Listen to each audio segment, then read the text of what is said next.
ज्ञान भी इसलिए विकसित करना आवश्यक था कि मैं अपने ज्ञान को अपने बच्चों तक आसानी से पहुंचा सकूं। अन्यथा इस शिक्षा का दोष ही दोष है, लाभ कति नहीं। अपने आत्माओं, इंसान जब भगवान से डरने वाला हो जाएगा तो 90% झगड़े खत्म हो जाएं, घर के भी समाप्त हो, घर में भी जो आपस में कलह है या समाप्त हो जाएगी और आपसी द्वेष समाप्त हो जाएगा। अंदर से दया उपजेगी। कोई बीमार दुखी दिखाई देगा, सास ननद या कोई भी पड़ोसी या राह चलता, उसकी मदद को दौड़ा करेंगे लोग। और अब एक्सीडेंट हो जाता है, आदमी मरा पड़ा, मरने को हो रहा है और साथ में नो ची ची भागे जा रहे हैं, नो देख ले एक्सीडेंट हो गया, एक्सीडेंट हो गया, चल चल चल जल्दी करवा पहुंचना। और पहले टूट कर पड़ जाया करते थे। तो ऐसे एक भक्त बता रहा था कि मेरा शाम में एक्सीडेंट हुआ और सुबह तक मैं भुगत रहा, तड़फ रहा, कोई निकट नहीं आया। सूर्य उदय हुआ, जब घर वालों को पता चला भी नहीं आया, ढूंढते ढांढते ऐसे वहाँ पहुँचे, जब मुझे उठा के लाए, बस एक आध सांस ही रह रहा था, मेडिकल तक पहुँचा इतने। तो पुण्यात्माओं, हम निर्दयी हो गए, डर रहा नहीं भगवान का। दया धर्म का मूल है, पाप मूल अभिमान, और तुलसी दया ना छोड़ियो जब लग घट में प्राण। अब परमात्मा क्या बताते हैं कि मानुष जन्म दुर्लभ है, ये मिला न बारंबार। जैसे तरवर से पत्ता टूट जाए वो बाहर नहीं लगता डार। आप अपने परिवार में रह रहे हो, बेटा बेटी, कार कोठी, पति पत्नी, माता पिता, रिश्तेदारी, कोई मित्र दोस्त सहेली, आपका कितना अच्छा दिल लग रहा है, आप बहुत अपने आप को आनंदित मान रहे हो, और अचानक कोई रोग हो जाता है जानलेवा, कैंसर। और कैंसर होगी, 1 2 4 हॉस्पिटलों में भी ट्रीटमेंट हो चुका, कोई राहत नहीं। तो फिर क्या सोचता है कि मेरा ही समय निकट आ गया। और घर वालों को पता है कि कुछ दिन का मेहमान है। उस अतिथि में सोचे अपने आप को उस अतिथि में ले जाकर सोचो कि ये अतिथि किसी के साथ भी हो सकती है। अपने परमात्मा में रुचि बनाने के लिए हमने इन फॉर्मूलों का प्रयोग करना पड़ेगा। वैसे नहीं बात बना करती, ये ज्ञान वैसे नहीं दिया जा रहा। प्रभु का यहाँ आने का उद्देश्य यही था कि मैं ज्ञान प्रचार करूं। ना उनको क्या आवश्यकता थी आने की, एक खड्डी में बैठ कर कपड़ा बुनने की, एक झोपड़ी में निवास करने की, जो सारी सृष्टि का मालिक है।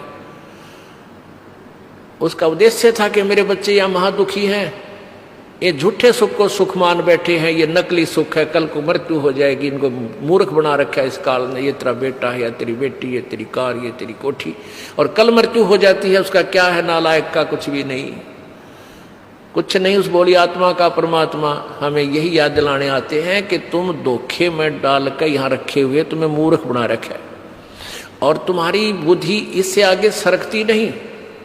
चारों युग में संत पुकारे, कूक कहा हम हेल रे, हीरे माणक मोती बरसे, ये जग चुगता ढेल रे। परमात्मा कहते हम चारों युगों में आकर आवाज लगा लगा कर समझाया, परंतु इनके एक नहीं समझ में आती,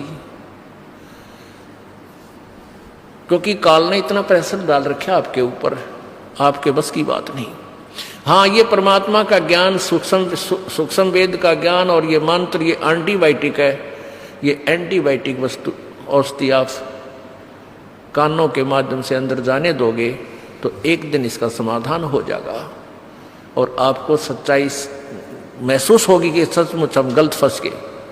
तो ऐसी स्थिति में जो व्यक्ति आ जाता है कि अब मैं कुछ ही क्षणों का, कुछ दिनों का मेहमान हूं, तब वो सोचता है, वो क्या बोलता है, उसके विषय में परमात्मा बता रहे हैं कबीर जी। वो क्या बोलता है, पात झड़ता यूं कहे, सुन भई तरवर राय, अब के बिछड़े नहीं मिले, ना जाने कहाँ पड़ेंगे जाए। अब जैसे बड़े पूरे परिवार को त्याग कर एक प्राणी जाने लग रहा है, उसको पता है कि तेरी मृत्यु डेफिनेट है, अब वो अंदर से सोचता है कि ये भगवान ईब के बनेगी मेरे साथ, कहाँ जाऊंगा, ना जाने कहाँ पटकेगा ये, कहाँ जन्म होगा, किस योनि में जाऊंगा।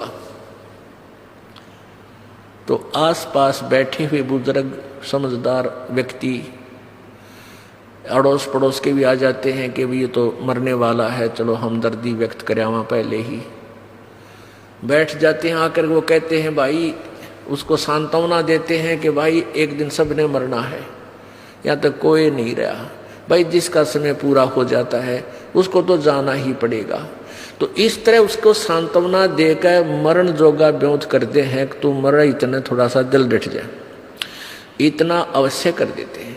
तो यहाँ परमात्मा कहते हैं कि वो सचीथी समझाना चाहते हैं कि आज तू जिस परिवार को अपना मान रहा है, दोबारा इसमें तू इसी सचीथी में फिर नहीं आओगा जिस दिन तेरी मृत्यु होगी। हाँ, अब रहते रहते सब कुछ कर, आप भी मालिक ने याद कर, अपने बच्चे भाई बहन बेटियों को, माता और पिता को भी मालिक के चरणों में लगा। ये तरह प्रथम कर्तव्य है। जैसा हम बच्चों को पालना प्रथम कर्तव्य समझते थे, उससे भी प्रथम कर्तव्य हमारा, जिसको ज्ञान समझ में आ गया, पिता को ज्ञान समझ में आ जाता है तो पूरे परिवार को समझावे। यदि पुत्र को ज्ञान समझ में आ जाता है तो पूरे परिवार को माता और पिता से भी रह कर जिक्र करे मालिक का, समझाओ, उनको पता चला, ज्ञान दे के कल को बहुत दुरुक्ति होगी आपकी। ये हमारा प्रथम कर्तव्य है। और सेकंड कर्तव्य तो है ये, तो अपने बच्चों की परवरिश करना, इसमें तो दो राय है नहीं करेंगे फिर हम पेट कैसे भरेगा। तो हमारा एक वो है परमात्मा का दिया हुआ एक व्यवस्था है, इसमें तो हम करेंगे। और कुछ ऐसा भी है कि जिसके माता पिता बचपन से ही मर जाते हैं, दोनों ही मर जाते हैं, वो बालक भी अपने संस्कारवश बड़े भी होते हैं और वो अपना पूरा उनसे भी अच्छी तरह सेट होते हैं जिनके माता पिता जीवित हैं। इस दास के साथ खूब बीती ऐसी बातें। एक रिश्तेदार हमारा निकट का, और वो छोटे छोटे बालक, उसकी मृत्यु होगी, और वो आखिरी सांस यही कह रहा था, मेरे बालकों का क्या होगा, मेरे बच्चों का क्या होगा। आज वो बालक जो दूसरे भाई जीवित हैं उनसे ज्यादा सुखी है वो उसके बच्चे, उसे अच्छा व्यवसाय है। तो ये जो हम अपना प्रथम कर्तव्य मान रहे थे, ये भी गॉड गिवन है, प्रभु दत्त है, पूर्व संस्कार में निर्धारित है। ये तो परमात्मा ने करना ही कराना है, आपसे करवाना है या किससे करवाना है, उसने ये संसार चलाना ही चलाना है। रही बात मनुष्य ये आत्म कल्याण की, ये हमारा प्रथम कर्तव्य है। और इसको तो हम ऑप्शनल सब्जेक्ट मान रहे थे। जैसे बालक पढ़ते हैं ना, लेवत ले ले ना तो ना ले सब्जेक्ट ने, हम ऐसा मान रहे, जबकि ये वेरी इंपॉर्टेंट सब्जेक्ट था, हम छोड़ चुके थे। तो ये ज्ञान बताया जाता है कि परमात्मा क्या कहते हैं कि साथी हमारे चले गए रंबी चालनहार, कोई कागज में बाकी रह रही ता तलागरी बार। पतझड़ आवत देखकर बन रोवे मनमाही, ये ऊंची टहनी पात थे अब पीले हो जाए। अब बसंत ऋतु के अंदर सभी जैसे पीपल के पत्ते आपने देखे हो, पीले होकर के टूट टूट कर गिर जाते हैं। सतूत के पत्ते हैं जैसे वृक्षों के पत्ते हैं, और तुरंत ही नई कोपल फूट जाती है और 15-20 दिन में वो पूरे पत्ते बनकर और हवा में ऐसे लहला रहे होते हैं। एक वर्ष वो नए पत्ते फड़फड़ फड़फड़ करके बस्ती मार लेंगे, और जब आवेगी फिर बसंत ऋतु, वह सारे टूट टूट कर नीचे गिर जाएंगे और उनका विनाश होगा।